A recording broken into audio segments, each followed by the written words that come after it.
আল্লাহ রাব্বুল আলামিন বলছেন শাহরু রমাদান, কোরআনে একটা মাস, যেই মাসের নাম আমি কোরআনুল কারীমের মধ্যে উল্লেখ করলাম, কিন্তু আল্লাহ বলছেন এই মাসটি এমনি এমনি মর্যাদায় আসে নাই, এমনি এমনি তার দাম বাড়ে নাই।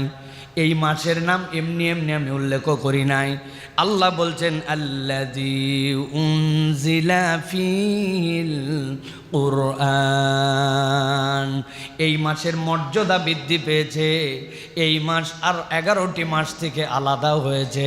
আল্লাহর কাছে এই মাসটি মর্যাদাশীল এবং আল্লাহর কাছে দামি হয়েছে।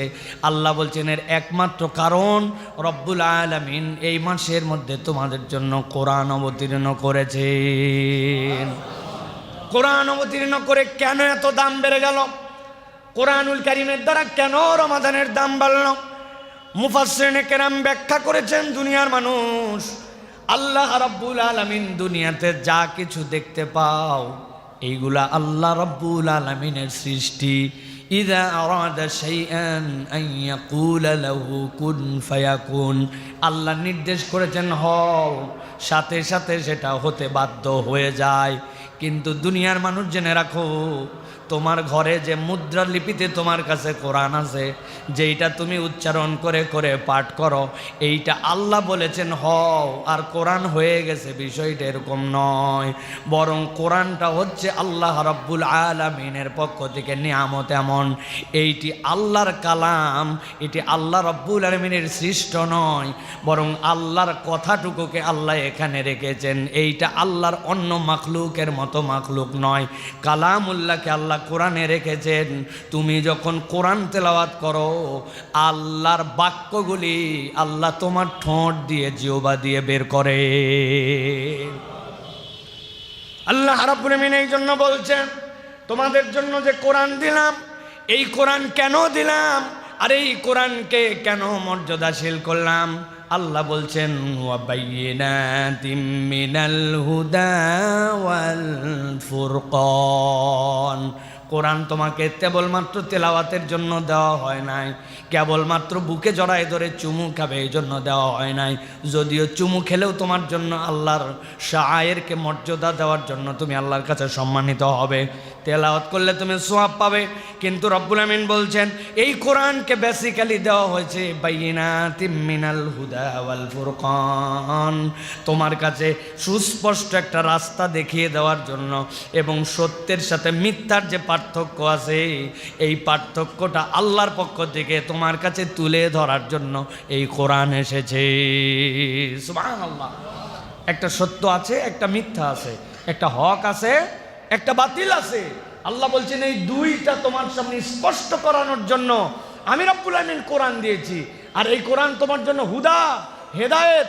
এই কোরআন এসেছে রমাদানে, এই হেদায়েত নিয়ে আসছে বলে, সত্য মিথ্যার পার্থক্যকারী নিয়ে আসছে বলে আমি রব্বুল আলামিন তোমাকে এই কোরআন দ্বারা সম্মানিত করেছি। সুবহানাল্লাহ। আল্লাহ সূরা ইয়াসিনের মধ্যে বলেছেন তোমরা তার অনুসরণ করো যে স্বল্প মূল্যে কোরআনকে বিক্রি করে দেয় না, স্বল্প মূল্যে কোরআনকে বেচে দেয় না। কোরআন স্বল্প মূল্যে বেচা মানে কি? ওয়াজ মাহফিল করে টাকা নেওয়া, জুমার নামাজ পড়ে খতিবের টাকা নেওয়া, এটা স্বল্প মূল্যে বিক্রি করা। অনেকে অপব্যাখ্যা করে যে আপনারা অমুক তমুক করে টাকা নেন। জি না, এই স্বল্প মূল্যে বিক্রি মানে কি? আল্লাহ রাব্বুল আমিন নিজেই কোরআনুল কারীমের মধ্যে সেটার ব্যাখ্যা করেছেন। স্বল্প মূল্যে বিক্রি মানে তোমার কাছে যে বিধান স্পষ্ট, যেই হুকুম জানাই দেওয়া স্পষ্ট, তুমি এমন চতুর, সমাজের মধ্যে সেই হুকুমটা তুমি বলো না, তুমি বুঝো এইটা বললে সমাজে ঝামেলা হবে, তোমার জনপ্রিয়তা কমে যাবে, তোমার মর্যাদা সকলের কাছে থাকবে না, তুমি সব ক্ষেত্রে তখন তুমি সঠিকভাবে তোমার মতো করে যেরকম জীবনযাপন করতেছো ওই ফ্রিকোয়েন্সি অফ লাইফ তোমার জন্য, যে ফ্লুয়েন্সি অফ লাইফ তোমার জন্য থাকবে না। ওই কথা তিক্ত কথা, অতএব ওই কথা গোপন করে তুমি অন্য কথা বলো। এই জন্য তোমার কাছে এটা হচ্ছে কোরআন বিক্রির শামিল। আপনাকে বুঝাতে পারি নাই হয়তো আমি। বর্তমান সমাজে সমকামিতার বিপক্ষে কথা বলা এটা কি একটি স্বাভাবিক বিষয় না অস্বাভাবিক বিষয়? নামাজের কথা তুমি বলতেই পারি, ভাই ভালো পথে চলুন, মিথ্যা কথা বাদ দিন, ভাই ভাইয়ের সাথে সম্পর্ক উন্নয়ন করুন, এই কথা বলা যায়। কিন্তু পর্দাটা আপনি ভালো ঠিকঠাক মতো পালন করেন, এই কথা বললে মসজিদের সভাপতি সাহেব খেপে যায় যে আমার বইয়ের কথা বললো কিনা। যদি ওই সুদটা বন্ধ করেন, অনেক সুদের কারবার করেন আপনি, তাহলে অনেক মুসল্লি চিন্তা করে হুজুরের সাথে মুসাফা করি, এই সুদের ওয়াজ করলো কেন? এটা একটা এক্সাম্পল বলতেছি। সমাজে যেই কথা ওই লোকের দ্বারা বললে কল্যাণ হবে, ওই কথা না বলে চুপ করে থাকে, আল্লাহ বলছেন এইটা হচ্ছে স্বল্প মূল্যে কোরআন বিক্রি করা। আপনি কোরআনুল কারীমকে বক্তব্য দিয়ে, আপনি কোরআনে আলোচনা করে যদি বলেন যে হুজুর টাকা নিছে, হুজুর কোরআনের কয় টাকা নিছে ভাই? 5 লাখ। 5 লাখ টাকা দিয়ে কোরআনের একটা অক্ষরের মূল্যায়ন হবে? তো আপনি তো দিতে পারেন নাই ভাই, এটা পুরো দুনিয়া দিয়ে দিলেও তো হবে না। তার মানে কোরআনুল কারীমের বিক্রি মানে এইটা না। কোরআনুল কারীমের বিক্রি জেনে বুঝে সত্যকে গোপন করা, যেই কথা বললে এফেক্ট হবে, যেটা নবীওয়ালা কাজ ছিল। নবী করিম সাল্লাল্লাহু আলাইহি ওয়াসাল্লামের কোনো ঝামেলা ছিল? তার থেকে বেশি সুন্দর চরিত্রের মানুষ দুনিয়াতে ছিল। নবী করিম সাল্লাল্লাহু আলাইহি ওয়াসাল্লাম একটু ব্যালেন্স করে চললেই তো সবগুলা তার পিছে দৌড়াতো। তারে তো সূর্য চন্দ্র দিতে চাইছে, সেরা সুন্দরী দিতে চাইছে, মক্কার প্রেসিডেন্ট বানায় দিতে চাইছে, কিন্তু উনি কি রাজি হয়েছে? না। উনি বলছেন এই সমাজের ট্রেন্ড আমার দরকার নাই, হকটা আল্লাহর কাছ থেকে বলতে হবে। আল্লাহ বলছেন এই হকের বার্তা নিয়ে আসছে কোরআন, ওইটা আসছে রমাদানে, এই জন্য রমাদানের মর্যাদা বেড়েছে। রমাদান এমনি এমনি হয় নাই। এখন আমি সব নিতে রাজি, শুধু ওষুধ খেতে রাজি নাই। ঠিক না ভাই? রমাদান কত বরকতময় মাস, কত মর্যাদার মাস। সুবহানাল্লাহ। আপনি সুবহানাল্লাহ বলে ফাটাই ফেলতেছেন, কিন্তু আল্লাহ রাব্বুল আমিন যা হারাম করেছেন সেখান থেকে আপনি সরেন না, যা হালাল করেছেন ওইটা আপনি নেন না। আপনি ঔষধহীন রমাদান আপনি পালন করতেছেন। এই জন্য এরকম রমাদান 50 কেন 100টা পর হলেও কেরিয়ারে আমাদের কোনো পরিবর্তন হয় না, আগেও যা পরেও তা। সমাজে এরকম রোজাদার আছে না ঘুষ খায় আছে না? রমাদানে এরকম রোজাদার আছে না ফ্রি মিক্সিং করে ঘুরে বেড়ায়? রমাদানে এরকম রোজাদার আছে না যারা রোজা রাখে আবার ইফতার পার্টির সময় ফ্রি মিক্সিং করে একসাথে সবগুলা ঘোরাফেরা করে? রমাদানে এরকম রোজাদার আছে না যে বিবাহ বহির্ভূত সম্পর্ক চালায়, সাহারির সময় নিজেও ওঠে, আবার যেই মহিলার সাথে কথা বলা হারাম ওই মহিলাকে ডেকে তুলে দেয়, এই জন্য রোজার সময় ফজরের সময় রোজা এরকম করে শুরু করে? আছে কিনা কথা বলেন? তার মানে আমি আমার রমাদানকে গ্রহণ করেছি প্রেসক্রিপশনের ঔষধ ছাড়া। আল্লাহ রাব্বুল আমিন এবার টার্গেট নির্ধারণ করে দিচ্ছেন। আল্লাহ রাব্বুল আমিন বলছেন ফামান শাহিদা মিনকুমুশ শাহরা ফালইয়াসুম, আমি দায়িত্ব দিলাম তোমাদের কেউ যদি সিয়ামের মাস পেয়ে যাও অবশ্যই রোজা পালন করবে। আল্লাহ বলতেছেন ইয়া আইয়ুহাল্লাযীনা আমানু কুতিবা আলাইকুমুস সিয়ামু কামা কুতিবা আলাল্লাযীনা মিন ক্বাবলিকুম লাআল্লাকুম তাত্তাকুন। ভেবো না এই সিয়াম কেবল তোমাদের জন্য ফরজ করা হয়েছে। অতীতের যত কম ছিল, আদম আলাইহিস সালাম থেকে ঈসা আলাইহিস সালাম পর্যন্ত সকলের জন্য সিয়াম ফরজ ছিল। পুরা রমাদানে হয়তো ছিল না, কারো জন্য মুহররমের সিয়াম ফরজ ছিল, কারো জন্য জিলহজের সিয়াম ফরজ ছিল, কারো জন্য হয়তোবা দেখা যাচ্ছে আল্লাহর পক্ষ থেকে আশুরার সিয়ামটা ফরজ ছিল। অতএব কোনো না কোনোভাবে সিয়াম ছিল, কিন্তু আল্লাহ বলছেন উম্মতে মুহাম্মাদির জন্য আমি স্পেশাল করলাম, পুরা কমপ্লিট একটা মাসের প্যাকেজ বানায় দিলাম। আমার বান্দাদের দায়িত্ব দিলাম এই রমজান মাস পেলেছে যেন সিয়াম পালন করে। আর কেউ যদি সিয়াম পালন করে আল্লাহ বলছেন আশা করা যায় সে তাকওয়ার পথে থাকবে। লাআল্লাকুম তাত্তাকুন, ওই ব্যক্তি আশা করা যায় মুত্তাকি হওয়ার পথে সে এগিয়ে যাবে। সুবহানাল্লাহ। মুত্তাকি হওয়ার পথে সে আগাবে। কেমনে আগাবে? গোল প্ল্যানিং। আমি একবারে পুরা জীবনের সব গুনাহ খাতা ছেড়ে দিব। সারা জীবন বিড়ি খাইছি, চিন্তা করছি আগামীকালকে বিড়ি একবারে বাদ দিয়ে দিব, গুনাহ একবারে বাদ দিয়ে দিব, আগামীকালকের থেকে একবারে তাকবীর উলার সাথে নামাজ ধরে ফেলবো। এটা মানবীয় ফিতরাতে মানুষের দ্বারা সম্ভব নয়। মানুষকে ছোট ছোট স্টেপের মাধ্যমে মানুষকে এগোতে হয়।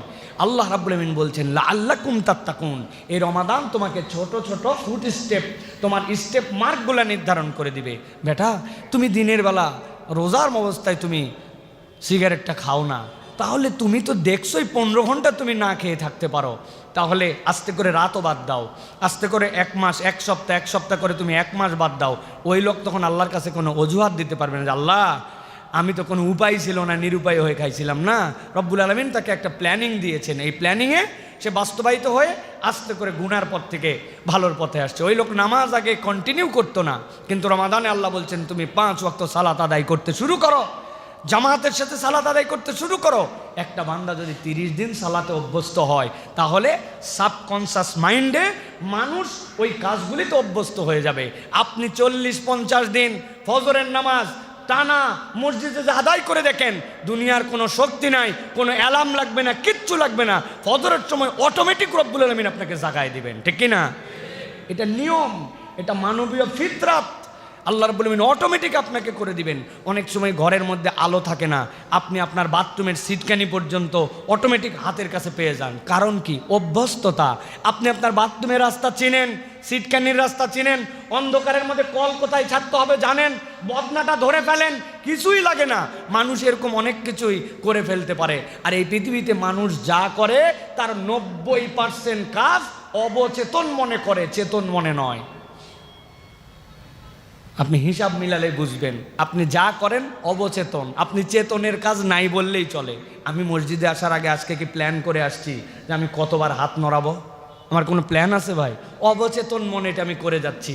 আমি ধাপ ফেলতেছি, কয় ধাপে মসজিদে আসবো, কয় ধাপে যাব। যদি হইতো তাহলে তো অবস্থা খারাপ।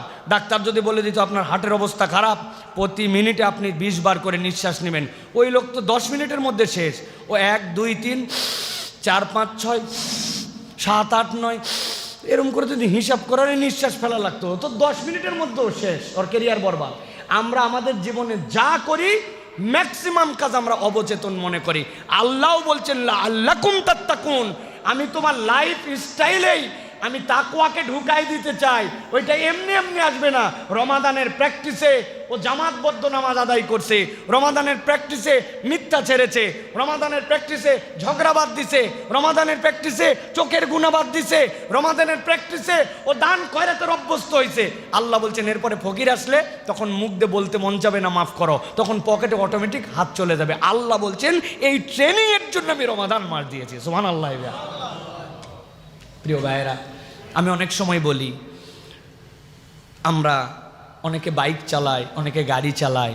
আমার গাড়িটা যখন 3000 কিলোমিটার চলে, 3500 কিলোমিটার চলে, তখন আমাকে বলে দিচ্ছে গ্যারেজওয়ালারা যে ভাই গাড়িটা কিন্তু 3500 হলে আবার আমাদের গ্যারেজে নিয়ে আইসেন, এর বেশি চালালে আপনার জন্য মোবাইল টোবেলগুলো বেশি হয়ে যায়, তা আপনার জন্য কিন্তু গাড়িটার ইঞ্জিনে ক্ষতি হতে পারে।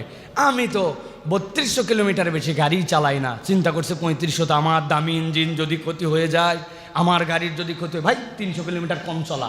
নিয়ে চলে গেলাম। ওরা নিয়ে যাওয়ার পরে সাথে সাথে মোবাইল ডাউন দিল, দিয়ে নতুন মোবাইল দিল, মোবাইল ফিল্টারটা লাগাই দিল, এয়ার ফিল্টারটা চেঞ্জ করে দিল, এসি ফিল্টারটা চেঞ্জ করে দিল। বলছে হুজুর সময় আছে হাতে? বলো আছে, তাহলে একটু 4টা চাকা খুলে একটু ব্রেকগুলো মিলাই দেই, ব্রেক শুগুলো সুন্দর করে ঝেড়ে মুছে। বললো না সমস্যা নাই, ড্রাম ঠিক আছে, ব্রেক ঠিক আছে, আপনার এখন মোবাইল গিয়ার সব ঠিক আছে, আপনি আপনার গাড়ি নিয়ে চলে যান। আবার 4000 কিলোমিটার পর্যন্ত আমি আবার ড্যাম কেয়ার গাড়ি চালাচ্ছি। আমি প্রিয় ভাইয়েরা, খুব ভালো করে বোঝেন, একটা মানুষের 11 মাসের জিন্দেগিতে সে সাধ্যমতো চেষ্টা করে, সাধ্যমতো বেঁচে থাকার সব মাসের মধ্যেই আপনার জন্য চোখের গুনাহ থেকে হেফাজত করা দায়িত্ব, মনের গুনাহ থেকে হেফাজত দায়িত্ব। কিন্তু আল্লাহ রাব্বুল আমিন এবার বলছেন এটা স্বাভাবিক নয়, এবার তোমাকে ট্রেনিং সেন্টারে ওয়ার্কশপে নিয়ে আসলাম, তুমি এখন ওয়ার্কশপের মধ্যে ঢুকে যাও। এখন এই জায়গাতে তোমাকে তাদের পরামর্শ অনুযায়ী এখন তোমাকে সিদ্ধান্ত নিতে। ও বলছে না মোবাইল ফিল্টার চেঞ্জ করেন, এয়ার ফিল্টার চেঞ্জ করেন, ব্রেক শুতে প্রবলেম আছে, ও এখন চেক আপের মধ্যে রাখছে, চেক আপ করে আপনাকে ঠিক করে আবার দিয়ে দিচ্ছে, আপনি চলবেন। ঠিক আল্লাহ রাব্বুল আমিন চান আমার বান্দা জান্নাতে যাক, আমি জাহান্নামে নেওয়ার জন্য তাকে সৃষ্টি করি নাই। কিন্তু আমার বান্দা শয়তানের ধোকায় পড়ে, যার নফসের ধোকায় পড়ে, নানান ধরনের দুনিয়াবি পেরেশানিতে পড়ে নামাজগুলো ওয়াক্ত মতো পড়ে নাই, অনেক সময় চোখের গুনাহ করছে, অন্তরের গুনাহ করছে, করতে করতে তো এখন সে জাহান্নামের পথে চলে গেছে। আমি আমার বান্দাকে ওয়ার্কশপে ঢুকালাম, আমার বান্দাকে আমার পক্ষ থেকে রহমত, আমার পক্ষ থেকে মাগফিরাত, আমার পক্ষ থেকে নাজাত। শয়তান যেটা বিদ্রোহী তাকে আটকায় রেখে জান্নাতের দরজা খুলে, আসমানের দরজা খুলে আমার বান্দাকে আবার রেডি করে, আমার বান্দা যদি ওই পরবর্তী রমজানের আগে থেকে এই পর্যন্ত যে রোজা, এর মধ্যে সব গুনাহ মাফ করে দিয়ে আমার বান্দাকে আবার জান্নাতের উপযুক্ত করে দিলাম। সুবহানাল্লাহ। এটা রমজানের টার্গেট। এখন আপনি রাস্তাতেও যা, গ্যারেজেও তাই, আপনি কোনো কিছুই মানেন না, রমাদানেও যা, রমজানের বাহিরেও তাই। তাহলে আপনার আমার এই রমাদান যে উদ্দেশ্যে এসেছে এইটা কোনোভাবেই আপনার আমার সাথে ফিট করতেছে না। এই জন্য এই রমাদান আমাদের জন্য প্রিয় ভাইরা কাজ দিবে না। এই জন্য আল্লাহ রাব্বুল আমিন বলছেন এই রমাদান তোমার ছোট সময় বড় প্যাকেজ, বাম্পার অফার। আমাদের আসে না যে অমুক সময় বিগ সেল, 70% ডিসকাউন্ট দিয়ে দেওয়া হয়েছে, দোকান শেষ করে দিবে, লাভ অনেক পর্যাপ্ত হয়ে গেছে, এখন একদম বাম্পার অফার, মেলাতে অফার, এই অফার। আল্লাহ বলছেন তোমার ক্ষুদ্র জীবনে রমাদান তোমার জন্য যে অফার আনছে, এটা যদি তুমি একবার কল্পনা না করো, তাহলে তুমি তোমার মানবীয় মূল্যবোধে তোমার নিজেকে মূল্যায়নই করতে শিখো নাই। আল্লাহ বলছেন এটা তো এমন জিনিস যার মধ্যে আমি রব্বুল আলামিন তোমাকে নিয়ামত দিয়েছি, কি লাইলাতুল কদরি খায়রুম মিন আলফি শাহর। আল্লাহ বলতেছেন এটা তোমার জন্য 1000 মাসের থেকে উত্তম। কত উত্তম? আল্লাহ বলছেন তোমাকে জান্নাতে নিতে যত লাগবে তত উত্তম। সুবহানাল্লাহ। নূহ আলাইহিস সালামের কম 1500 বছর হায়াত পাইছে এক লোক।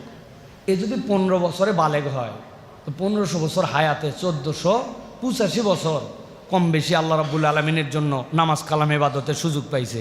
আর আপনি আমি 60 বছরের জীবনে 15 বছরে বালেগ হয়ে অর্ধেক ঘুমায়া, অর্ধেক বাথরুমে কাটায়া, অর্ধেক খাইয়া, পুরা 60 বছরের জীবন 1.5 বছর ইবাদতে হিসাব করলে হবে না। পুরা আপনি বের করতে পারবেন না, সব মিলে 1.5 বছর হবে না। আরে এই বেটা বাঁচতে 15 বছর। আল্লাহ বলছেন আমি হচ্ছি ইনসাফকারী রব, আমি আদেল রব। আল্লাহ বলতেছেন উম্মতে মুহাম্মাদের আগে কোন উম্মত জান্নাতে যাবে না।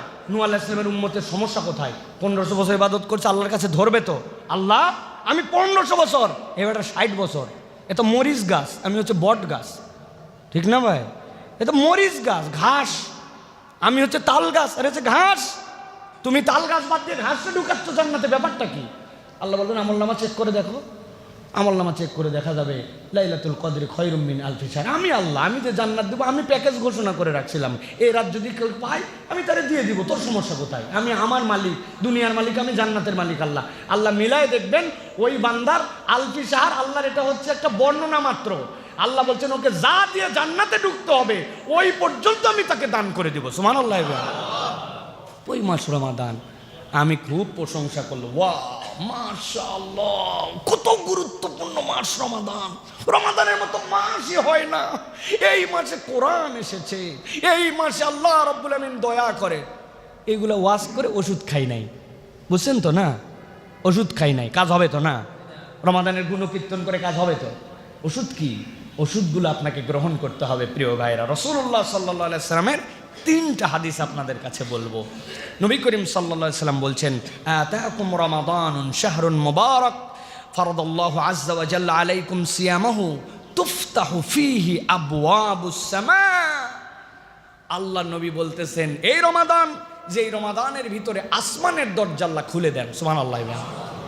বিজ্ঞান প্রমাণ করতে পারুক না পারুক, আমরা আল্লাহর কথা, আল্লাহ রসুলের এই কথা বিশ্বাস করি যে আসমানের দরজা আছে। কেমন জানি না, আমি তো অত দূর পর্যন্ত যেতেই পারি নাই। দুনিয়ার যত আবিষ্কার এগুলো তো প্রথম আসমানের নিচে।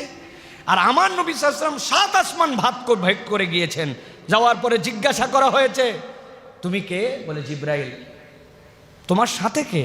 বলে মুহাম্মদুর রাসূলুল্লাহ। বলে তাকে কি অনুমতি দেওয়া হয়েছে আসমানের উপরে আসার জন্য? বলে হ্যাঁ, আল্লাহ তাকে ডেকেছেন, দরজা খুলে গেছে, এক এক দরজা ভেদ করে 7 আসমান পার করে গিয়েছেন। অথবা আমরা বিশ্বাস করি, তুমি বিশ্বাস করো বা না করো, তুমি বুঝতে পারো বা না পারো, আল্লাহ আসমানের দরজা খুলে দেন। সুবহানাল্লাহ। রমজানে আসমানের দরজা খোলা হয়। নবী করিম সাল্লাল্লাহু আলাইহি ওয়াসাল্লাম জোহরের এই যে ঠিক এই মুহূর্তটা জাওয়াল, এই জাওয়ালের আগ মুহূর্তে যেই সময় থেকে সূর্য হালতে শুরু করবে, ওই হালার আগে, নিষিদ্ধ সময়ের আগে নবী করিম সাল্লাল্লাহু আলাইহি ওয়াসাল্লাম তড়িঘড়ি করে এসেও 2, 4, 5, 6, 8 রাকাত সালাত আদায় করতেন। সাহাবীরা জিজ্ঞাসা করছে লিমা সাল্লাইতা ইয়া রাসূলুল্লাহ, আপনি একটু পরে তো জোহর, কিন্তু এই সময় আপনি একদম জাওয়ালের আগ মুহূর্তে আপনি কেন সালাত আদায় করেন? বলে শোনো, আল্লাহ আমাকে দেখিয়েছেন এই সময় আল্লাহ আসমানের দরজা খোলেন, অতএব আসমানের দরজা খোলার সময় আমি বান্দা সালাত আদায় করতেছি, আল্লাহ যেন এইটা আল্লাহর কাছে উপস্থাপিত হয়, আল্লাহর কাছে আমি রহমত চাই, এই জন্য আমি এই সময় সালাত আদায় করি। সুবহানাল্লাহ। ওটা হয় দিনে। আর আল্লাহ রাব্বুল আমিন বলছেন রমাদানে পুরা সময় নবী জানায় রাখেন আমার বান্দার জন্য আমি আসমানের দরজা খুলে রাখি।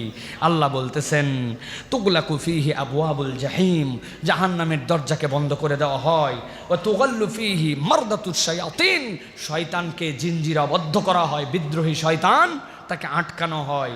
ফীহি লাইলাতুন খায়রুম মিন আলফি শাহর, মান হুরিমা খায়রাহা ফাকাদ হুরিমা। নবী বলছেন এর মধ্যে এমন একটা রাত আছে 1000 মাসের থেকে উত্তম, যে বঞ্চিত হলো সে চির হতভাগা। নাউজুবিল্লাহ। তাহলে এই যে আসমানের দুয়ার খোলা, এইটার জন্য আমার প্রস্তুতি কি? আমি মনে করছি রমাদান মানে খালি বোধহয় রোজা রাখা, না। রমাদান আসমানের দরজা খুলছে। আপনি চিন্তা করেছেন যে রমাদানে আমার জন্য আসমানের দরজা খুলেছে, তো এই আসমানের দরজা খুললে আসলে কি হয়, আমি এখানে কি করতে পারি, এটা আমার জন্য এক্সট্রা কি বেনিফিট নিয়ে আছে, আমি আমার আল্লাহর পক্ষ থেকে কি কি আদায় করে নিতে পারি, আমার গাড়ির কি কি সমস্যা আছে, আমি সেইগুলাকে ওয়ার্কশপে জানাচ্ছি কিনা, চিন্তা তো নাই। অপর ভাইয়ের জন্য আমরা বলি না। আহা, আপনার এলাকায় যদি কোনো একটা বাচ্চাকে জানেন যে কিডন্যাপ করে নিয়ে চলে গেছে, কিডন্যাপে গেছে, যাওয়ার পরে 5-7 জনকে কিডন্যাপ করে ধরে রেখেছে। এখন যারা কিডন্যাপ করেছে, কথার কথা, তারা অনেক ক্লান্ত হয়ে একসময় ঘুমায় গেছে, আর যাদেরকে ধরে নিয়ে গেছিলো সবগুলোকে ইঞ্জেকশন দিয়ে অজ্ঞান করে রাখছে। এর মধ্যে একজন জেগে উঠছে, উঠে দেখতেছে কিরে এটা তো আমার জায়গা নয়। হুঁশ যখন ফিরছে তখন মনে হয়েছে হ্যাঁ, আমাকে তো নাকের মধ্যে ওই যে ক্লোরোফর্ম দিয়ে আমাকে ধরে নিয়ে চলে আসছিল, আমি তো জেগে উঠছি। পাশে তাকায় দেখে ছোট ছোট বাচ্চা কাচ্চা সবগুলো অজ্ঞান হয়ে পড়ে আছে। দূরে তাকায় দেখে যে বেটা অজ্ঞান করছে ওই বেটাও তো গভীর ঘুমে কেলায় পড়ে আছে। এখন ওর দায়িত্ব কি? নিজে তো পালাবেই সুযোগ পাইলে, সাথে ওর দায়িত্ব হচ্ছে পাশে তার ভাইকেও ধরে নিয়ে আসছিল। ও তো চিন্তা করবে আমি একাই বাঁচবো, আমার ভাইরে কিডন্যাপ করে নিয়ে আসছে আমার বন্ধু, তারে আমার উঠান লাগবে না। পরে বলছে এই ওট ওট চল, ওই যে যারা কিডন্যাপ করে নিয়ে আসছে ওরা সবগুলো আটকায় গেছে, এখন সবগুলা ঘুমায় গেছে, আমাদের পালান লাগবে। ওই লোক উঠতেছে না, ওই বলছে রাখ তো, কেবল একটু ঘুম ধরছে। ওই বলবে যে ঘুম ধরা মানে বহুত সময় পাবি, কথা যখন শুনবে না ওর পাশা বরাবর কষে 2 লাত্তি মারে দিবে, গালের মধ্যে ঠাস ঠাস 2 থাপ্পড় দিবে, প্রয়োজনে পানি থাকলে মাথার মধ্যে পানি ঢেলে দিবে, দিয়ে ওকে উঠাবে যে বাবা এখন ঘুমানোর সময় না, তুমি আরাম যতই পাও এখন আরামের সময় না, ওঠ। জাহান্নাম থেকে আল্লাহ রাব্বুল আলামিন শয়তানকে আটকায় দিলেন, জান্নাতের দরজা খুলে দিলেন, আল্লাহর রহমত দিয়ে দিলেন। আপনি আমি চিন্তা করলাম নিজে বাঁচলে বাপের নাম, আমি আমারটুকুই করি তো না। আল্লাহ আপনার বোধের জায়গা যদি জাগ্রত করেন তাহলে আপনার আরেক ভাইকে জাগ্রত করতে হবে, আরেক ভাইকে নসিহত করতে হবে, আপনার পরিবারের মধ্যে এটার বার্তা ছড়াই দিতে হবে। না বউ, অনেক দিন তুমি বেপর্দা চলেছো, তুমি আর বেপর্দা আমার বাড়ির থেকে ঘুরতে পারো না। আমি তোমাকে জাগানোর জন্য বলতেছি আল্লাহর বিধান এটা। এই ছেলে, তুমি আমার বাড়িতে থাকো বাবা, তুমি নামাজ অনেক মিস করেছো, আর না কথা শুনতে নাও পারে, তখন কি করবেন আপনি? আপনি তো জাহান্নাম থেকে বাঁচানোর জন্য মাঝে মাঝে হাঁকানো লাগতে পারে, মাঝে মাঝে পানি ঢালা লাগতে পারে, মাঝে মাঝে পাছায় লাথি মারা লাগতে পারে না ভাই? এটা আপনাদের রূপক করতে বুঝিয়েছি। কিন্তু প্রিয় ভাইয়েরা, আমাদের এই সমাজ যদি আমরা সামগ্রিক পরিবর্তন করতে চাই তাহলে আমাদের সকলের এই রমাদানকে সম্মান করে এই প্রচেষ্টাটা নিতে হবে প্রিয় ভাই। এটা হচ্ছে রমাদানের মৌলিক উদ্দেশ্য। আমরা রমাদানের মৌলিক উদ্দেশ্যর জায়গা কিন্তু আমরা পরিবর্তন করে ফেলেছি প্রিয় ভাইয়েরা। আল্লাহ নবী সাল্লাল্লাহু আলাইহি ওয়াসাল্লাম বলছেন ইযা জা রমাদান ফুতিহাত আবওয়াবুল জান্নাহ ওয়া গুল্লিকাত আবওয়াবুন নার ওয়া সুফিদাতিশ শায়াতিন। জান্নাতের দরজা খুলে যায়, জাহান্নামের দরজা বন্ধ হয়, আর শয়তানকে জিনজির আবদ্ধ করা হয়। জিজ্ঞাসা হচ্ছে জান্নাতের দরজা কেমনে খোলে, জাহান্নামের দরজা কেমনে বন্ধ হয়? মুহাদ্দিসিনে কেরাম ব্যাখ্যা করছেন আল্লাহ দয়া করে জান্নাতের কাজগুলা মানুষের জন্য সহজ করে দেন। সুবহানাল্লাহ। আল্লাহ দয়া করে গুনার কাজগুলা বান্দার মনের মধ্যে ওই সময় কঠিন বানায় দেন, ওই বান্দা হিসাব করে এটাই হচ্ছে জান্নাতের দুয়ার খুলে যাওয়া।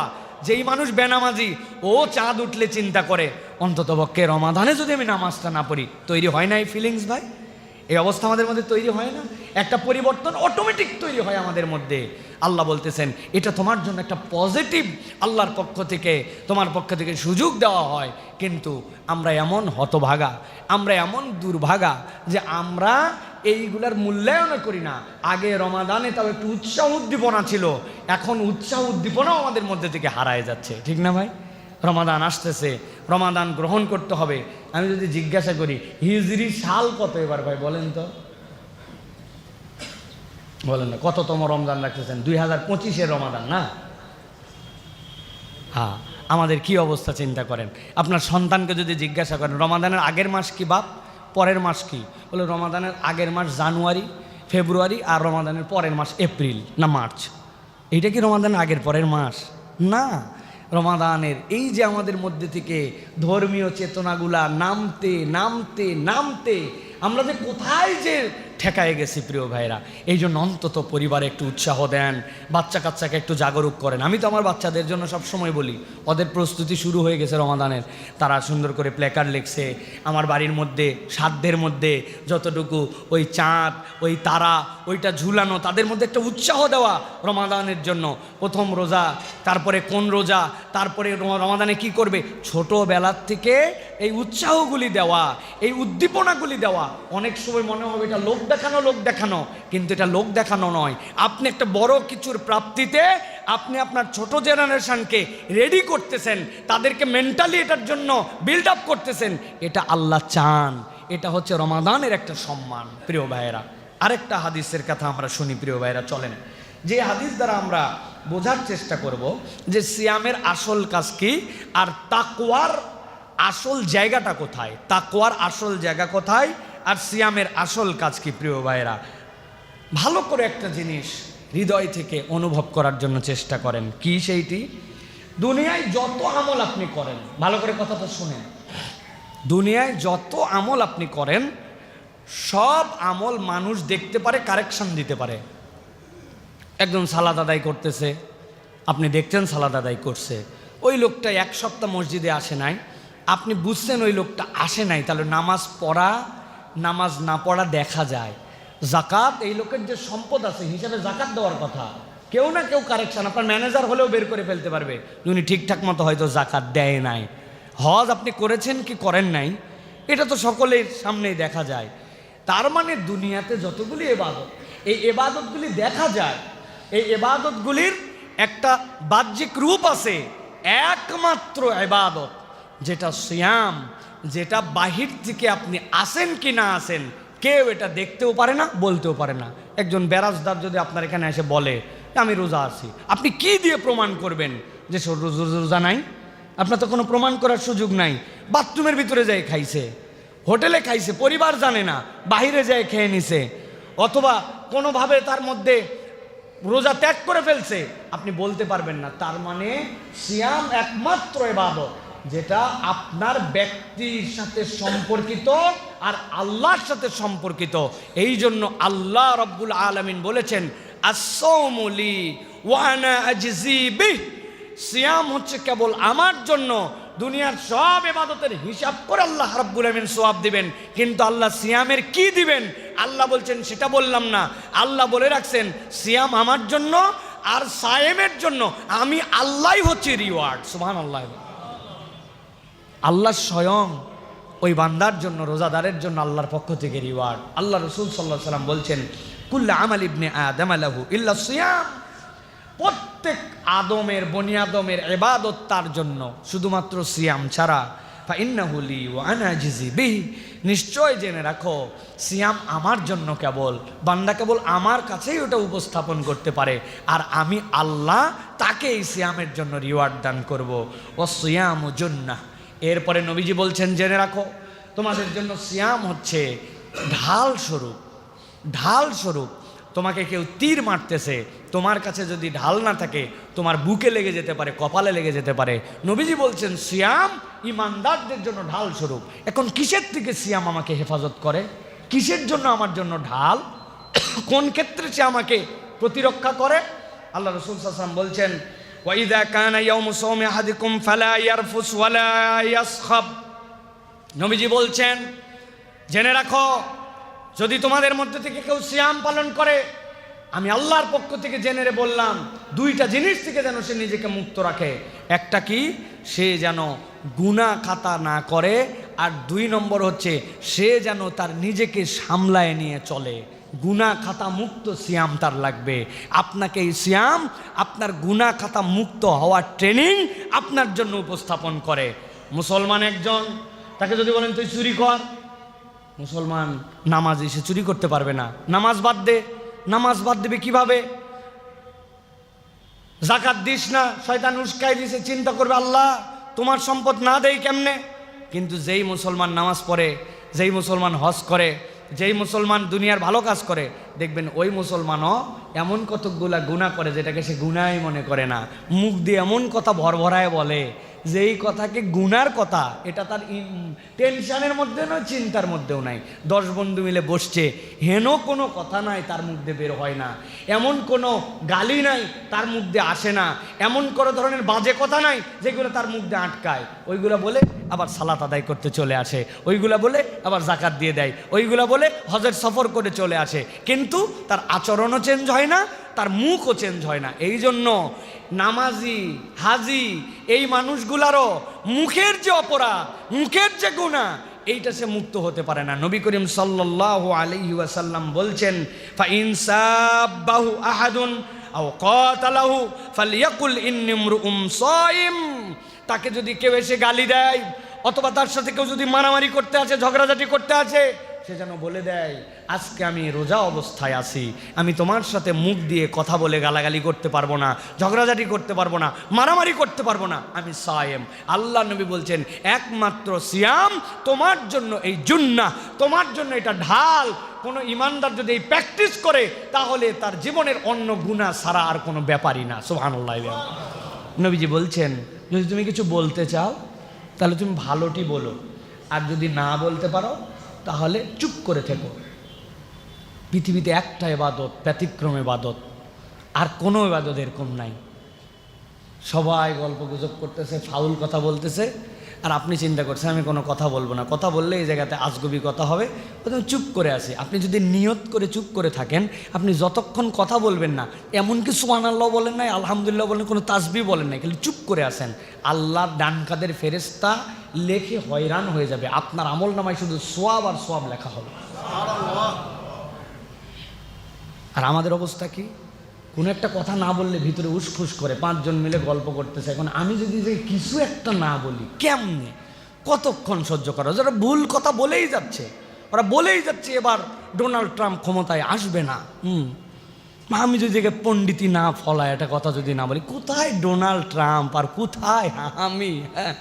আমি চিন্তা করলাম দৌড় বেটা, তোমাদের কোনো দুনিয়া সম্পর্কে কোনো ধারণাই নাই, বেকুবের দল কোথাকার। আমার স্টাডি বলতেছে উরি বাবা, উনার স্টাডি, এই যে শুরু হয়ে গেল মিনিংলেস। না আমার দুনিয়ার জন্য কল্যাণ, না আমার কোনো অর্থনৈতিক কল্যাণ। ভাই হ্যাঁ, এই কথা বলে যদি আমি $10 পাইতাম তাহলে কিন্তু আমি বলতাম আপনি বলেন ভাই 10টা রেমিটেন্স আমাদের দেশে আসুক, আপনি উমুকের দালালি করে তুমুকের কথা বলে $10 আসুক। এই কথা বলার পরে আপনাকে যাওয়ার সময় যারা যারা চায়ের দোকানে ছিল তারা বললে বাপ রে, আপনি এত সুন্দর আমাদেরকে জ্ঞান দিয়ে গেলেন, ধরেন মুসাফা করে আপনি 100 টাকা রাখেন, এত সুন্দর কথা বললেন, জিন্দগিতে দিছে কেউ? তো আপনি হুদামিশা এই পেশাল পারেন কি জন্য? আপনি হুদামিশা, নবীজি এটার থেকেই বাঁচতে বলছেন। ওইটা নামাজি বেশি করে, রোজাদার করে, হজকারী করে। নবী করিম সাল্লাল্লাহু আলাইহি ওয়াসাল্লাম বলছেন কথা বললে ভালোটা বলো, কল্যাণকর কথা, আর না বলে চুপ করে থাকো। তুমি যদি নিয়ত করে চুপ করে থাকো, আল্লাহ তোমার আমল নামায় সওয়াব দান করবেন। সুবহানাল্লাহ। এটা মনে রাখেন প্রিয় ভাইরা। লোকজন বলবে ভাব হয়ে গেছে, সুপি হয়ে গেছে, একবারে কোনো কথাই কয় না, আগে ভকর ভকর করে বাঁচতো না, এখন বিরাট বুজুর্গ সাজছে। বলুক ভাই, তার কথা ওই বলুক, তার আমল নামা সে নিয়ে চলুক, আমার আমল নামা আমারে নিয়ে যাওয়া লাগবে কি ভাই, ঠিক কি না?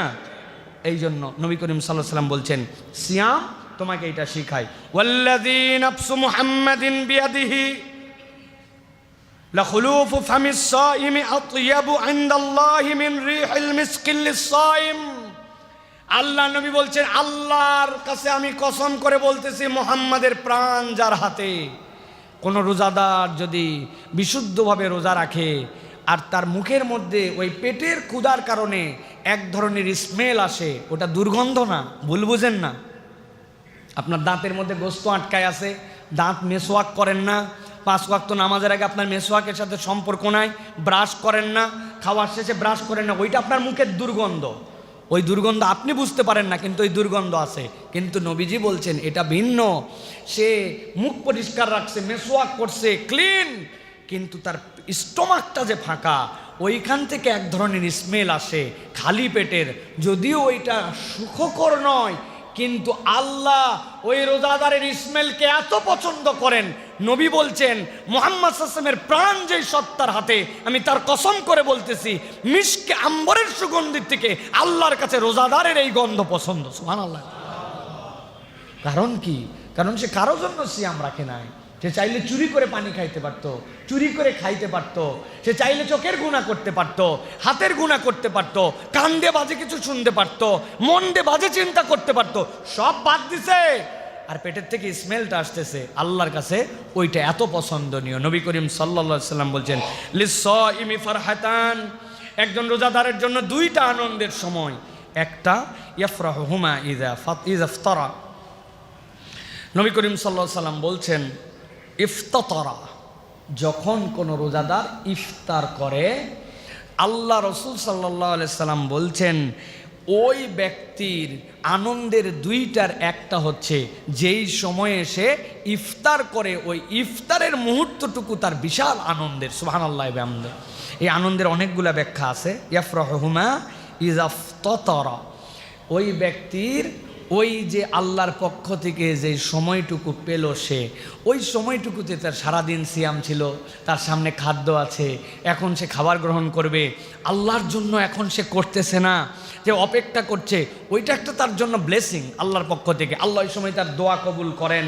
আল্লাহ রাব্বুল আলামিন ওই সময় তার ইফতার করতেছে, ইজাফতারা, ইফতার করতেছে সে আল্লাহর জন্য, সে এখন রোজা ভাঙবে, ওটা তার জন্য একটা আনন্দ। আল্লাহ রাসূল বলছেন এটা তো আনন্দ, কিন্তু এই আনন্দের থেকে বড় আনন্দ হচ্ছে ওয়াইদা লাকিয়া রাব্বাহু ফারিহা বিসাওমিহি, আর দ্বিতীয় আনন্দ হচ্ছে যেদিন সে তার এই সিয়ামের জন্য আল্লাহকে দেখতে পাবে, ওই দিন তাকে আলাদা করা হবে যে এরা আল্লাহর জন্য সিয়াম পালন করেছিল, আল্লাহ তাদের জন্য ওই দিন আল্লাহর দিদার দিবেন, ওই দিন হবে তার মূল আনন্দ। সুবহানাল্লাহ। তাহলে একটা হচ্ছে ইজাফতারা, যখন সে ইফতার করে, আরেকটা হচ্ছে ইজা লাকিয়া রব্বা, যখন সে তার রবকে দেখবে। তার মানে রোজার মতো রোজা রাখা গেলে আল্লাহকে দেখা যাবে ইনশাআল্লাহ। আল্লাহ রাব্বুল আলামিন নিয়ামত আপনাকে আমাকে দিবেন প্রিয় ভাইরা। কিন্তু আবারও আমরা মূল কথায় আবার ফেরত আসি, সেটি হচ্ছে যে কোরআন ছাড়া আমাদের যদি সিয়াম হয়, তাহলে আমরা এইগুলো একটা নিয়ামতও আপনার জীবনে আমরা পাবো না। নবী করিম সাল্লাল্লাহু আলাইহি সাল্লাম বলেছেন, আস-সিয়াম ওয়াল কুরআন ইয়াশফাআনি লিল আবদ ইকরাউল কুরআন ফাইন্নাহু ইয়াতি ইয়াউমাল কিয়ামাতি শাফিআন লি আসহাবিহি। আল্লাহ নবী বলছেন রোজা, সিয়াম আর কোরআন কিয়ামতের দিনে বান্দার হয়ে আল্লাহর কাছে শাফাত করবে। সুবহানাল্লাহ। আল্লাহ তাকে অনুমতি দিবেন যে তুমি শাফাত করো, ওই বান্দার পক্ষ হয়ে আল্লাহর কাছে শাফাত করবে। নবী করিম সাল্লাল্লাহু আলাইহি ওয়াসাল্লাম বলছেন ইকরাউল কোরআন ফাইন্নাহু ইয়াতি ইয়াউমাল কিয়ামাতি শাফিআন লি সাহিবিহি, তোমরা কোরআন বেশি বেশি তেলাওয়াত করো, আল্লাহ রাব্বুল আলামিন ওই কোরআনুল কারীমকে কিয়ামতের দিনে তোমার সুপারিশকারী বানাবেন। সুবহানাল্লাহ। অতএব প্রিয় ভাইয়েরা, আমরা কোরআনুল কারীমহীন যদি রমাদান চালাই, তাহলে এই সিয়ামের আমাদের কোনো মূল্য নাই। আমি বিরাট দায়িত্বশীল, এটা আমাদের একদম র্যান্ডম প্র্যাকটিস। এখন ব্যবসা, ব্যস্ততা, দুনিয়ার বুকে জানা, কত পণ্ডিতি ভাব, বাড়িওয়ালা, অনেক কিছু, কিন্তু দেখবেন কোরআনুল কারীম পড়ে না, কোরআন পড়তেও পারে না। আছে এরকম লোক ভাই আমাদের মহল্লায়? বলেন তো আল্লাহর কাছে যে আপনি কি উত্তর দিবেন যদি রব্বুল আলামিন বলে তুমি সংসার বুঝলে, তুমি ব্যবসা বুঝলে, তুমি গার্মেন্টস বুঝলে, তুমি বায়ার বুঝলে, তুমি এক্সপোর্ট বুঝলে, তুমি তোমার মোষ কাটতে হবে, দাড়ি রাখতে হবে বুঝলে, তুমি খাবার বুঝলে, খাবারের স্বাদ বুঝলে, দুনিয়া ফাটায় ফেললে বুঝে তুমি, কিন্তু তোমার 50, 60, 70 বছরে তোমার কোরআন বোঝার সময় হলো না, তুমি কোরআনুল কারীম পড়তেও শিখলে না, তুমি দুনিয়ার সব করে ফেললে। আল্লাহর কাছে কি আমরা উপযুক্ত কোনো উত্তর দিতে পারবো ভাই? বলতে পারবো? আল্লাহ হাতে সময় ছিল না, অথচ 21 ঘন্টায় একজন মানুষ কোরআন শিখতে পারে। 21 দিন না, 21 দিন তো একটা বিরাট কথাবার্তা। আমরা মনে করি 21 দিন, কি 21 দিন? আপনি কিন্তু 21 দিনে 24 ঘন্টা লেগে থাকেন, প্রত্যেক দিনে 1 ঘন্টা সময় দেন। আমি তো বলি 21 ঘন্টায় একজন মানুষ কোরআনুল কারীম শিখে ফেলতে পারে। 3 দিন লাগে বর্ণমালা পরিচয়, 3 দিন লাগে যুক্ত অক্ষর পরিচয়, 3 দিন লাগে হরকত চেনার জন্য, জবর, জের, পেশ, তাসদিদ, এইটার জন্য, আর 3 দিন লাগে যুক্ত অক্ষর মিলিয়ে মিলিয়ে পড়ার জন্য। বাকি 5 দিন প্র্যাকটিস করলে কোরআন শরীফ আপনি পড়তে পারবেন। পৃথিবীতে এর থেকে কুইকলি কোনো ভাষা শেখার কারো যোগ্যতাও নাই, ক্ষমতাও নাই। এত সহজ, মাত্র 29টা অক্ষর, কোনো মায়ের প্যাচ নাই, কিচ্ছু নাই, আপনি শিখে ফেলতে পারবেন প্রিয় ভাইরা। অথচ আপনার 50, 60, 70 বছর বয়সে আপনি শুধু কঠিন কঠিন বলে, ওই যে শয়তান আপনাকে টার্গেট দিয়ে রাখছে যে এইটা তো শিখে ফেললেই ওর পক্ষে সুপারিশ করবে, আল্লাহ লাগাই দিব, ওরে জাহান্নামে নিয়ে যাচ্ছে, ফেরেশতার কাছে ঝগড়া দিবে, আমি ওরে কোরআন পড়াইছি, আল্লাহর কালাম ওর জবান দিয়ে বের হয়েছে, ওর মাথার মধ্যে চেক করে দেখো, ওর মেমোরির মধ্যেও আল্লাহর পক্ষ থেকে দেওয়া কোরআন আছে, ও হাত দিয়ে কোরআন মজিদ ধরছিল, ও চোখ দিয়ে ধরছিল, ওই কোরআন কান দিয়ে শুনছিল, তাহলে কান দিয়ে কোরআন শুনছে, আমি কানকে জাহান্নামে নিতে দিব না। ওর অন্তরের মধ্যে কোরআন আছে, ওই মস্তিষ্ককে নিতে দিব না। ও চোখ দিয়ে দেখছে, ওই চোখকে আমি নিতে দিব না। ও কোরআনকে মহাব্বত করেছে, অন্তর দিয়ে ভালোবেসেছে, জিহ্বাতে পড়েছে, ওইগুলোকে নিতে দিব না। আল্লাহ পাওয়ার দিয়ে দিবেন আপনার পক্ষে কোরআন সুপারিশ করে জাহান্নাম থেকে আপনাকে বাঁচাবে। এখন শয়তান কি বসে আছে নাকি? শয়তান বসে আছে আপনার জন্য। বয়স হয়ে গেছে, মুরব্বি হয়েছিস, ও অল্প বয়সে ওগুলো শেখা সম্ভব, এখন সম্ভব না। এখন ভাই সা বলতে পারি না, জিম বলতে পারি না, মনে থাকে না, মনে থাকে না একবারে। ভাই আপনার কাছে একজন যে টাকা পাইতো শুনলাম, বলছে আর বলেন না ভাই, 19 বছর হলো। দারুসালামের ওই কোনায় তখন কিছুই ছিল না, একটা চায়ের দোকানে বসে কথা, সবুর ভাই পাশে ছিল, ওহো সবুর ভাই খালি ছিল না, আব্দুল গফফারও ছিল ওই জায়গায়। সবার সামনে আমি টাকা দিলাম, ভাই 19 বছর টাকা দিল না, উনার কিছু মনে থাকে না। এই জন্য আরবি বর্ণমালার 29 অক্ষর পারে না। 19 বছর আগে কার সাথে বসে কে কে পাশে ছিল, পাশ দিয়ে কোন কোম্পানির বাস যাচ্ছিল, সব মনে আছে। আল্লাহ বলবে তুমি ঘাউরামু করো, তুমি ঘাউরামু করো। আল্লাহ রাব্বুল আলামিন ওই ইয়েকে দাঁড় করাবেন, হজরতে এই যে সালমান ফার্সি রাদিয়াল্লাহু তাআলা আনহুকে। বাড়ি কোথায় সালমান? বলো। ইরানে। তোমার ভাষা কি ছিল? ফার্সি। বয়স কত ইসলাম গ্রহণ করার? 100+। এরপরে কি করছিলে? এত সুন্দর কোরআন পড়ছি যে ওমর রাদিয়াল্লাহু তাআলা পাশে বসে কোরআন শুনতো তার কাছে।